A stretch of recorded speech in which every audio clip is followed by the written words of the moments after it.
नमस्कार मित्रांनो, ठरलं तर मग या मालिकेच्या आजच्या भागात आता सुभेदार सचिनची गोची करणार. तर दुसऱ्या बाजूला आता इकडे अस्मिताच्या मनामध्ये प्रिया तिचं स्थान मिळवणार. आता नेमकं कसं आणि काय काय घडतं या सर्व गोष्टी आपल्या या व्हिडिओमध्ये शेवटपर्यंत जाणून घेऊया. तर आता इकडे सायली आणि अर्जुन पहिले तर त्या बाईला भेटायला गेलेले असतात.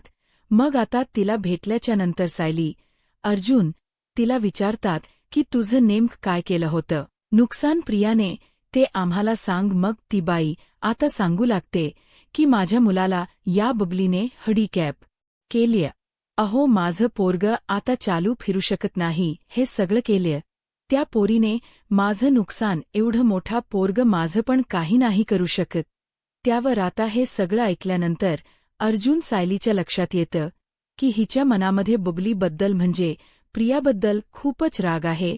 मग ते लोक तिला विचारतात की उद्या जर वेळ आली की प्रिया किती नालायक आहे, ती किती खोटारडी आहे हे जगाला सांगण्याची, तर तुम्ही आमची मदत कराल का? त्यावर ती म्हणते हो नक्की करेन की. त्याबरोबर मग पुढे ती म्हणत असते, माझ्या लेकाचा बदला मला तव्हाच घ्यायचा होता, पण तेव्हा मला नाही जमलं.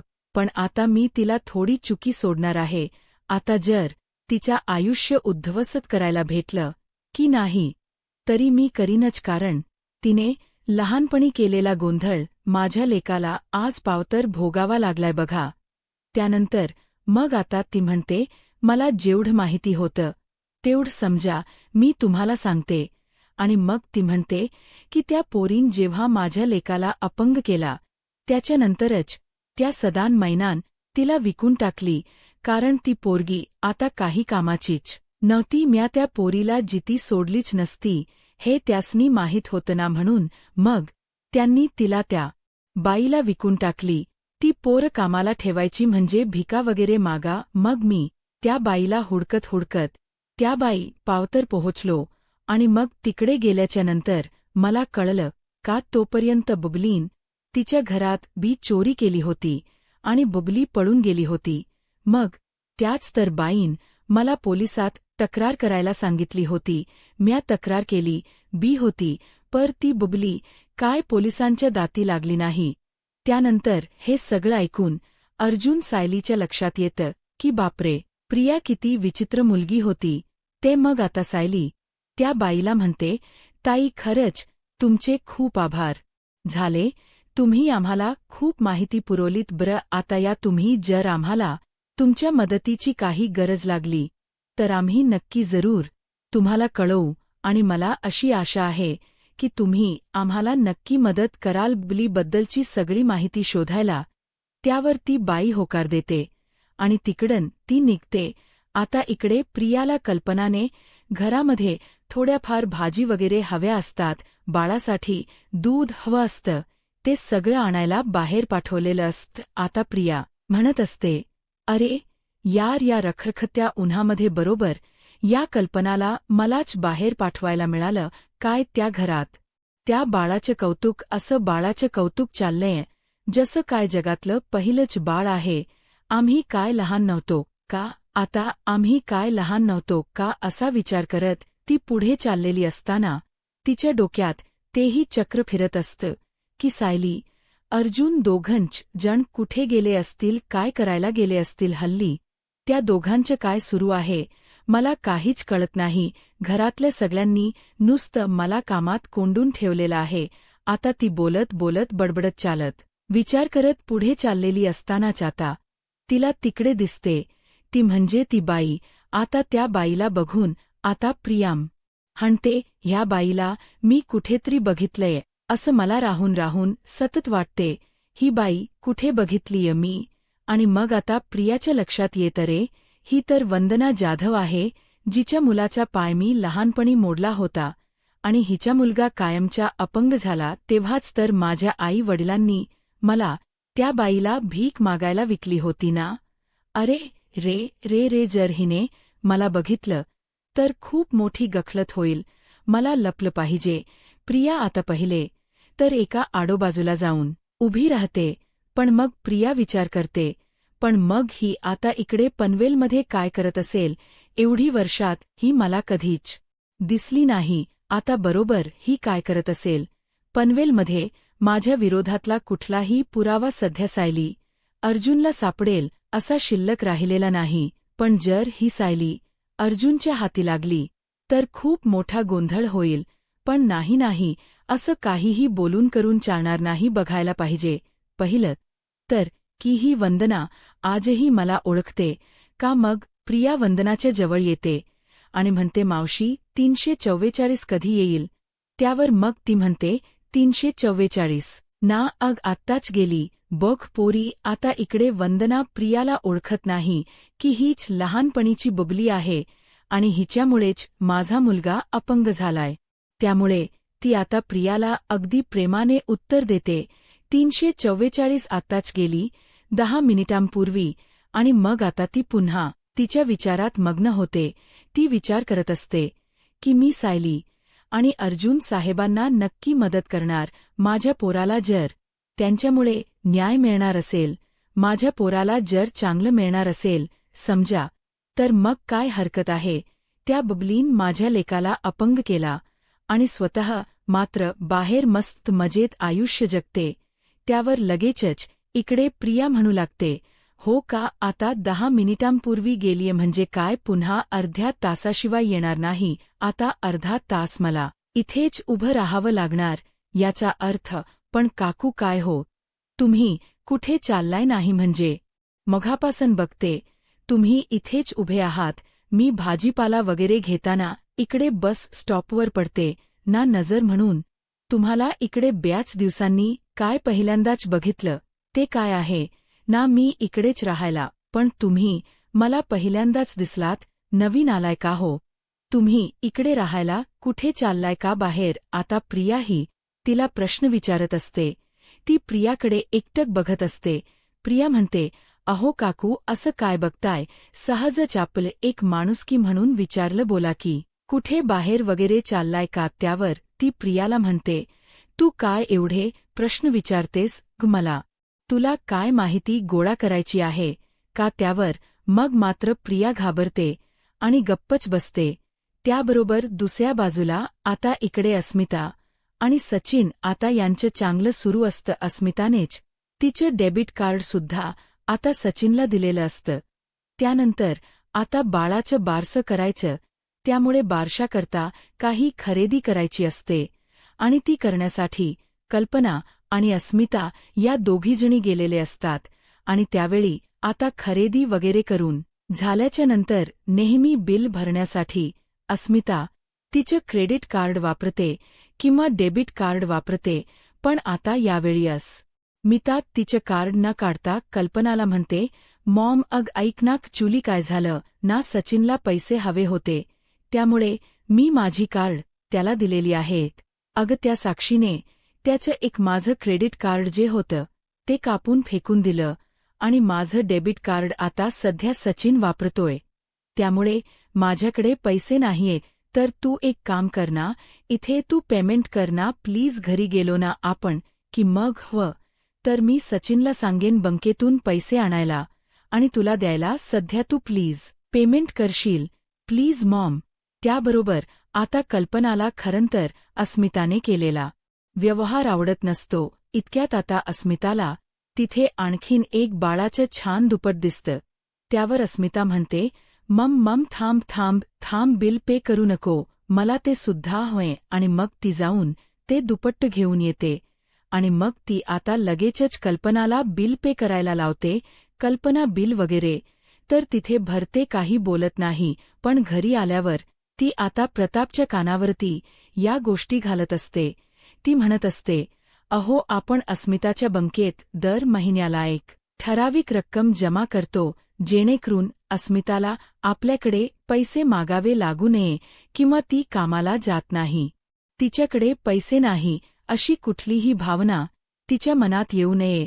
तिला तिचे खर्च स्वतंत्रपणे करता यावे, तिला हवी असलेली गोष्ट घेता यावी यासाठी. पण आता तर अस्मिताने हद्दच केली.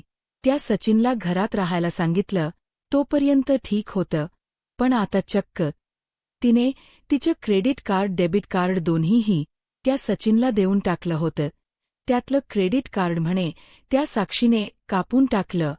आणि आता क्रेडिट कार्ड नाही म्हणून मग तिने डेबिट कार्ड सुद्धा सचिनलाच दिले. मला काय वाटतं, हे सगळं चुकीचं आहे. अहो, आपण आपल्या मुलीला देत असलेले पैसे तो सचिन स्वतः वापरतोय. हे कसं चालेल असं? आणि अस्मिता अजून किती दिवस हे सगळं करत राहणार आहे? मला हेही समजत नाहीये. अस्मिताचं वागणं दिवसेंदिवस विचित्र होत चाललंय. हल्ली सचिनला ती क्रेडिट कार्ड काय देते, डेबिट कार्ड काय देते. अहो, सचिनने तिच्या डोळ्यावरती कसली पट्टी बांधली आहे मला कळतच नाहीये. मला अस्मिताचाच खूप राग येतोय. त्यावर प्रताप म्हणतो, इट्स ओके कल्पना, हे बघ, तू सध्या रागराग करू नकोस. आपण आता अस्मिताला दुखावणं म्हणजे चुकीचं ठरेल. कारण आता सध्या आपण जर अस्मिताला काही बोलायला गेलो तर अस्मिता भावनिक होईल. त्यापेक्षा माझ्याकडे एक सोपा मार्ग आहे. आता जे पैसे सचिन काढेल ते त्याला मिळू देत. पण आता मी एक काम करतो, मी आता अस्मिताच्या अकाउंटवरती पैसे ट्रान्स्फर करणं बंदच करून टाकतो ना. आणि जरी अस्मिताने मला काही मागितलं तर मी तिला म्हणेन, तुला जी वस्तू हवी आहे तू मला ती वस्तू सांग, मी वस्तू आणून देईन. त्याबरोबर आता अर्जुन म्हणतो, dad, it's really too much good idea. आणि तसंही अस्मिताईला मुळात खरंच पैशांची काहीही गरज नसते. कारण घरातलं सगळं तर बायको आणि आई मॉम बघते. मग अस्मिताईला जर काही हवं असेल तर ती त्यांना सुद्धा सांगू शकते की त्या बाजारात जाताना. त्याबरोबर आता लगेचच इकडे कल्पना म्हणते, हो अगदी बरोबर. तर आता इकडे आता सचिनने अस्मिताच्या अकाउंटमधले सगळे पैसे काढून घेतलेले असतात आणि त्याला आता आणखीन पैसे हवे असतात. मग तो अस्मिताला म्हणतो, अस्मी, तुझ्या अकाउंटमधले सगळे पैसे संपलेले आहेत आणि मला आणखीन पैशांची गरज आहे. आपण आता काय करायचं मला काही सुचत नाही. यावर मग आता इकडे ती म्हणत असते, खरं तर दरवेळी डॅड म्हणजे मला सांगायची गरज लागण्याआधीच बँक अकाउंटमध्ये पैसे जमा करतात. पण यावेळी असं कसं झालं, कसे पैसे संपले मला कळत नाहीये. बट इट्स ओके, डोंट वरी सचिन, मी एक काम करते, मी डॅडला सांगते माझ्या अकाउंटमध्ये पैसे ट्रान्सफर करायला. सध्या ते तूच वापरतोस ना म्हणून पटकन तुझं अकाउंट आलं तोंडात. सचिन म्हणतो, ओके ठीक आहे स्वीट हार्ट, पण प्लीज लवकर काय करायचं ते बघ.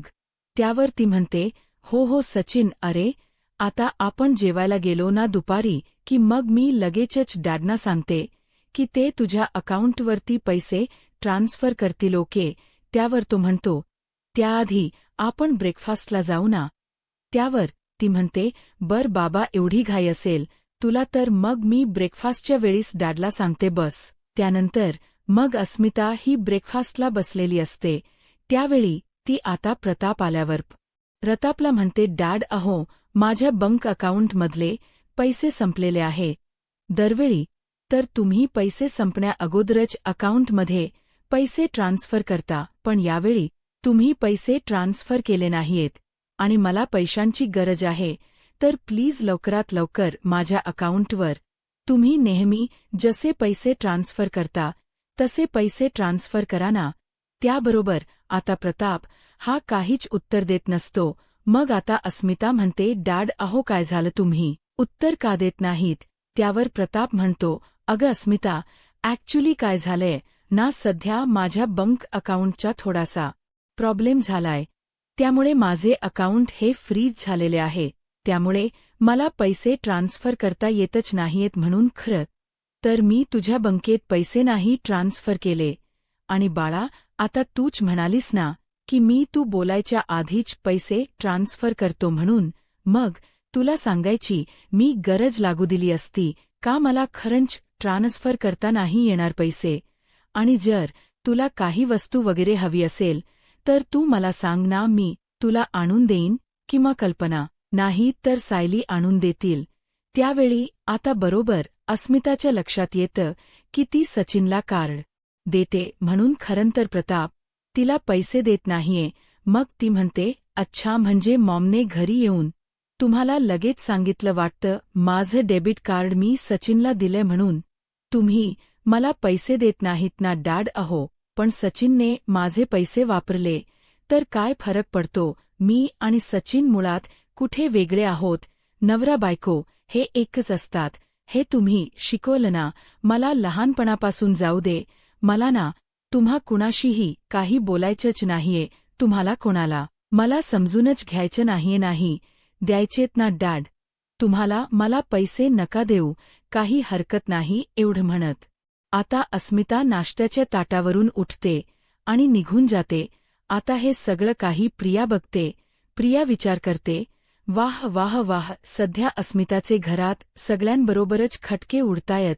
त्यामुळे आता हिचं माझ्याशी जुळणं जरा सोपं आहे. मग आता अस्मिता हिचं बोलणं सगळं तर प्रियाने ऐकलेलं असतं. प्रिया लगेच घाईने धावत पळत तिच्या बेडरूममध्ये येते आणि आता बेडरूममध्ये येऊन ती अश्विनला म्हणत असते, अश्विन अरे मला ना खूप वाईट वाटलं रे आज. अरे बघ ना अस्मिता ताईंना पैसे हवे होते आणि म्हणून अस्मिता ताई बाबांकडे पैसे मागत होत्या तर बाबांनी त्यांना पैसे दिले नाही. म्हणजे आता बघ अस्मिता ताईंची डिलिव्हरी नुकतीच झाली आहे.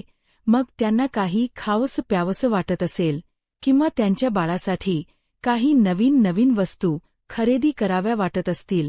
काही खेळणी आणावी वाटत असतील. अरे डिलिव्हरीनंतर बायकांचं मन पूर्णपणे चंचल होऊन जात रे. त्यांच्या मुलांसाठी काय काय करावं आणि काय काय नाही असं त्यांना होऊन जातं.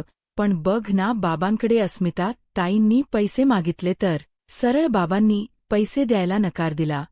आणि सध्या बिचारी सचिन भाऊजींकडे सुद्धा पैसे नाहीयेत. यामुळे ते सुद्धा अस्मिता ताईला देऊ शकत नाही.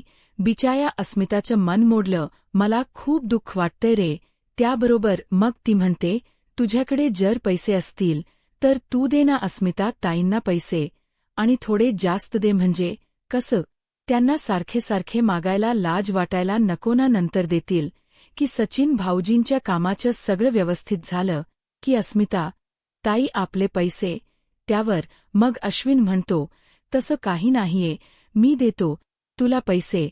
आणि मग तो 1,00,000 रुपये रोख रक्कम काढतो आणि म्हणतो, सध्या एवढीच कॅश आहे माझ्याकडे घरात, तू दे ही अस्मिता ताईला. मग लगेचच प्रिया ते पैसे घेऊन अस्मिताकडे येते आणि अस्मिताला म्हणते, अस्मिता हे घे पैसे. तुला पैसे हवे होते ना, हे घे. मी प्रिया येते याची चाहूल लागतात सायली लगेच दरवाजाच्या मागे लपते. तर त्यावेळी प्रिया रूममध्ये येतात सायली दरवाजाच्या मागेच असते. प्रिया मोबाईल पाहायला जाते आणि त्याच संधीचा फायदा घेत सायली रूममधून बाहेर पडते. तर इकडे प्रिया म्हणते, माझ्या मोबाईलचा लाईट ऑन कसा झाला. प्रिया पाहते तर मैनावतींचे फोन असतात. प्रिया म्हणू लागते, ही मैना तर मला खरंच छळणार. हिला फक्त ब्रश करायच्या अगोदर सुद्धा पैसेच हवे असतात. किती पैसे द्यायचे असं म्हणत प्रिया खूप चिडलेली असते. तर दुसरीकडे ज्यावेळी अर्जुनला सत्य कळत अश्विनला सांगितलं आणि अश्विनने सुद्धा लगेच पैसे दिले. तुझ्यासाठी मी बोलल्याबरोबर. अगं अस्मिता इट्स ओके. सध्या तू आई झालेली आहेस. त्यामुळे तुला तुझ्या बाळासाठी काहीतरी करावं घ्यावं वाटत असेल तर काय हरकत आहे. आणि सचिन भाऊजींना जरी तू पैसे देत असशील तरी काय फरक पडतो. शेवटी ते सुद्धा या घराचाच भाग आहेत ना. त्यावर आता सायलीने इकडे प्रियाला अश्विनकडून पैसे घेतानाही पाहिलेलं असतं आणि अस्मिताला येऊन पैसे देतानाही पाहिलेलं असतं. त्यामुळे आता सायली विचार करते, बापरे, प्रियाला अस्मिता ताईबद्दल एवढी काळजी आणि एवढं प्रेम कधीपासून वाटू लागलं. 1 रुपयाही दुसऱ्याला न देणारी मुलगी. 1 रुपया तर खूप दूरची गोष्ट. 25 पैसेही एखाद्याला न देणारी मुलगी. चक्क अस्मिता ताईंसाठी अश्विन भाऊजींकडून 1,00,000 रुपये मागून घेऊन आली नाही. नक्कीच काहीतरी गडबड आहे. प्रिया हे जे काही अस्मिता ताईंसाठी जे करतीये ना त्यामध्ये नक्कीच काहीतरी गडबड आहे. काहीतरी गखलत आहे. प्रिया एवढं का बरं करत असेल अस्मिता ताईंसाठी शोधून काढायलाच. हो तसंही प्रियाला खरंतर कोणाची काहीच पडलेली नसते. पण जर अस्मिता ताईंच्या बाबतीत इतकी एवढा विचार करतीये, अस्मिता ताईंची एवढी काळजी करतीये, तर नक्कीच प्रियाच्या डोक्यात अस्मिता ताईंना घेऊन काहीतरी मोठं सुरू आहे. नक्की आता प्रियाच्या डोक्यामध्ये काय सुरू आहे हे बघितलं पाहिजे. सायली आता विचार करू लागते, प्रियाच्या डोक्यात नेमकं काय सुरू असेल. प्रिया का एवढं सगळं खोट चांगलं वागत असेल, तर दुसऱ्या बाजूला आता अस्मिताला मात्र खरोखरच प्रियाबद्दल म्हणजे अप्रूप वाटू लागतं. ती विचार करते, खरंच मी सायली बरोबर एवढं चांगलं राहू लागली आहे, एवढं चांगलं वागते, चांगलं बोलते, तरीसुद्धा सायलीने माझी बाजू घेऊन मॉम आणि डॅडला नाही समजावलं. उलट जर सायलीने सांगितलं असतं तर मॉम आणि डॅडने लगेचच माझ्या अकाउंटला पैसे ट्रान्स्फर केले असते. मी तन्वी बरोबर एवढं वाईट वागते, तिला घालून पाडून बोलते, तिच्याशी कशी पण वागते, तरीसुद्धा तन्वीने माझ्यासाठी जाऊन अश्विनला कन्व्हिन्स केलं. अश्विनसुद्धा पैसे द्यायला नाही म्हणालाच असेल, पण तरीही तन्वीने त्याला कन्व्हिन्स केलं आणि मला पैसे आणून दिले. वरून ती मला असंही म्हणाली की या दिवसांमध्ये पैशांची गरज पडते किंवा सचिनला पैसे दिले तर त्यात काहीही चुकीचं नाहीये. याचा अर्थ एकच, आता खरोखर तन्वी बदलते. तन्वी किती चांगलं वागू लागलीय, तन्वी किती सगळ्यांची काळजी करते, तन्वी किती घरच्यांचा विचार करते, स्पेशली माझा आणि सचिनचा. माझा आणि सचिनचा विचार या घरामध्ये सध्या कोणीच करत नाही, पण तरीही तन्वी मात्र आमचा विचार करतीये. खरंच मी तन्वी बरोबर जे काही वागतीये ना ते सध्या खूप चुकीचं आहे. आता मात्र मी तन्वी बरोबर चांगलं वागायला आता जर ती माझ्यासाठी चांगलं करतीये तर मीही तिच्याशी चांगलं बोलायला तर दुसऱ्या बाजूला आता अर्जुन घरी आल्यावर मग सायली अर्जुनला म्हणत असते, अहो तुम्हाला माहिती आहे का आज घरात काय झालं. अस्मिता ताईंनी त्यांचं डेबिट कार्डसुद्धा सचिन भाऊजींना देऊन टाकलेलं. ही गोष्ट आम्हाला सगळ्यांना कळाली. त्यानंतर आईबाबांनी तुमच्या समोरच ठरवलं होतं की आता अस्मिता ताईंना पैसे द्यायचे नाही. आणि मग जेव्हा नंतर अस्मिता ताई खाली नाश्ता करायला आल्या होत्या तेव्हा ही गोष्ट त्यांनी अस्मिता ताईंना सांगितली की पैसे देणार नाही म्हणून. म्हणजे असं स्पष्ट नाही बोलले बाबा, ते म्हणाले की माझे बँक अकाउंट फ्रीज झाले वगैरे, तर मला पैसे ट्रान्स्फर करता येणार नाही. पण मग तुम्हाला माहिती आहे आठवं आश्चर्य काय घडलं. चक्क रिया अश्विन भाऊजींकडे गेली आणि अश्विन भाऊजींकडून तिने 1,00,000 रुपये घेतले आणि ते पैसे तिने अस्मिता ताईंना दिले. अहोजी मुलगी कधी कोणाला 1 रुपयाही फुकट न सोडणारी, आज चक्क तिने अश्विन भाऊजींकडून अस्मिता ताईंसाठी 1,00,000 रुपये घेतलेत. मला ना या सगळ्यामध्ये नक्की काहीतरी गडबड वाटते. अर्जुन म्हणतो, हो अगदी बरोबर बोललीस तू सायली, प्रिया एवढं सगळं चांगलं करणं कधीच शक्य नाहीये. नक्कीच तिच्या डोक्यात काहीतरी विचित्र सुरू आहे आणि म्हणूनच त्यासाठी तिने हे सगळं केलेलं आहे. नेमकं तिच्या डोक्यात काय सुरू आहे ना हे शोधून काढलंच पाहिजे. आता पुढे काय होईल हे पाहायला आत्ताच माझा महाराष्ट्र या यूट्यूब चॅनलला सबस्क्राईब करा. धन्यवाद.